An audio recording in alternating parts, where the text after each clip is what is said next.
नमस्कार दोस्तों, मैं आज आपको एक ऐसी कंपनी के बारे में बताने वाला हूं जिसमें आप लॉन्ग टर्म इन्वेस्टमेंट के बारे में सोच सकते हैं। लंबे समय में ये कंपनी बहुत ही अच्छा कर सकती है। इस कंपनी का नाम भूषण स्टील लिमिटेड होता था और ये कंपनी 1987 में जवाहर मेटल्स जो साहिबाबाद में थी उससे एक्वायर कर बनी थी। इसकी बहुत लंबी जर्नी हुई और 2018 में टाटा स्टील लिमिटेड ने अपने wholly owned subsidiary company Bamnipal steel limited के थ्रू इस कंपनी को एक्वायर किया। इस कंपनी का नाम आज टाटा स्टील बीएसएल लिमिटेड है। इसके 4 मैन्युफैक्चरिंग यूनिट है। पहला साहिबाबाद उत्तर प्रदेश में, कोफोली महाराष्ट्र में, अंगुल जो है वो उड़ीसा में और होशूर ये तमिलनाडु में है। ये कंपनी इंडिया की 5th largest secondary steel producing company है। इस कंपनी की capacity 5.6 million tonne per annum है। ये इंडिया की फर्स्ट ऐसी प्लांट है जो स्किन पैनल सप्लाई करती है ऑटो मेकर्स को और colour coated supply appliances segment को करती है। ये कलर कोटेड सप्लाई में भी लीडिंग कंपनी है। इसके क्लाइंट है Maruti Suzuki, Yamaha, Honda, HM, general Motors, Hyundai, Ford, Mahindra, Eicher, Ashok Leyland, LG, Whirlpool, Videocon, Daikin, ये सारे इसके क्लाइंट हैं। अब हम लोग इसके थोड़े फंडामेंटल्स के बारे में समझ लेते हैं। तो ये कंपनी फंडामेंटली भी बहुत ही स्ट्रॉन्ग कंपनी है। इसका स्टॉक पी जो करेंटली अभी 1.31 है, जबकि इंडस्ट्रियल पी 6.57 है और इस कंपनी का 5 इयर्स का जो एवरेज पी है वो भी 1.88 है। तो इसका करंट पी जो है वो अपने करंट इंडस्ट्रियल पी और 5 इयर्स के एवरेज पी से भी नीचे है और इसका डेट इक्विटी देखिए 0.22 है। तो इसमें डेट भी बहुत कम है, इंटरेस्ट कवरेज रेशियो भी बहुत अच्छा है और प्राइस टू बुक वैल्यू तो 0.37 है, मतलब इसका जो प्राइस है बुक वैल्यू से भी काफी नीचे है। तो इस हिसाब से मुझे काफी सस्ती और बहुत ही फंडामेंटली स्ट्रॉन्ग कंपनी दिख रही है।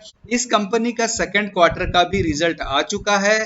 सेकंड क्वार्टर के रिजल्ट में थोड़ी प्रॉब्लम ये हुई कि इस कंपनी का ऑपरेटिंग प्रॉफिट मार्जिन जो है वो 39% जो पिछले क्वार्टर का था उससे घटकर 29% हो गया। आपको पता ही है कि आजकल क्रूड ऑयल का प्राइस काफी ज्यादा हो चुका है। इस वजह से कई सारे इंडस्ट्रीज जिनको प्राइमरीली इसका असर हो रहा है या सेकेंडरी उसका असर हो रहा है, इसकी वजह से मटेरियल कंज्यूम जो है उसका कॉस्ट बढ़ जा रहा है और इसकी वजह से ऑपरेटिंग प्रॉफिट मार्जिन्स भी कम हो जा रहे हैं। आप देखिए इसका सेल रेवेन्यू तो काफी बढ़ा है।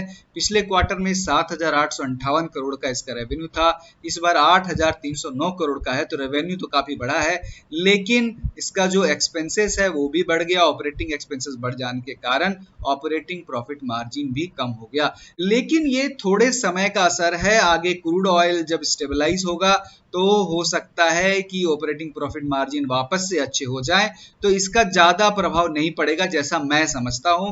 इस कंपनी का शेयर होल्डिंग पैटर्न भी मेरे हिसाब से काफी अच्छा है। आपको मैंने पहले भी बताया कि इसके प्रमोटर बमनीपाल स्टील लिमिटेड है, तो बमनीपाल स्टील लिमिटेड का इसमें 72.65% शेयर होल्डिंग है और आपके पब्लिक में भी नीरज सिंघल और भूषण इंफ्रास्ट्रक्चर प्राइवेट लिमिटेड का शेयर लगभग 3% के आसपास है। तो जनरल पब्लिक के पास 18% के आसपास का शेयर है। तो चलिए हम लोग इसका थोड़ा टेक्निकल भी देख लेते हैं। तो टेक्निकल चार्ट पर मुझे इसका जो आरएसआई इंडिकेटर है वो 50 के आसपास, तो मुझे इसमें काफी अच्छा रिस्क टू रिवॉर्ड रेशियो लग रहा है। इसके प्राइस के नीचे आने के चांसेस काफी कम है और मुझे 82 रुपीस के आसपास मुझे काफी स्ट्रॉन्ग सपोर्ट लग रहा है, जहां से ये फिर से बाउंस बैक दे सकता है। अब इस चार्ट में देखिए ये जो लेवल है ये एक सपोर्ट लेवल है, यहाँ से नीचे इसका प्राइस नहीं आ रहा है, तो हो सकता है इस सपोर्ट पर ही है अभी, तो हो सकता है इसका प्राइस इस सपोर्ट से ऊपर की तरफ बढ़े। और अगर लॉन्ग टर्म चार्ट में देखें तो एक बहुत ही अच्छा कप विथ हैंडल पैटर्न बन रहा है और अगर शॉर्ट टर्म में देखें तो एक फ्लैग पैटर्न भी बन रहा है। इन दोनों पैटर्नों के बारे में मैंने वीडियो बनाया है, आप उसको देखिए और समझिए कि इसका क्या टारगेट हो सकता है। मुझे उम्मीद है कि मेरे वीडियो को आपने देखा होगा तो आप अच्छे तरह से समझ गए होंगे कि इसका क्या टारगेट बन सकता है। मेरे हिसाब से अगर आप इसमें लॉन्ग टर्म इन्वेस्टेड रहते हैं तो 6 से 12 महीने में इसका प्राइस मेरे हिसाब से डबल भी हो सकता है। और अगर आपका टाइम 3 से 6 महीने इन्वेस्टमेंट का है तो मेरे हिसाब से 125 तक तो इसका टारगेट आराम से हो सकता है। तो उम्मीद है कि मेरा ये वीडियो आपको अच्छा लगा होगा। आप इस वीडियो को लाइक करें, कमेंट करें और मेरे चैनल को जरूर सब्सक्राइब करें। धन्यवाद।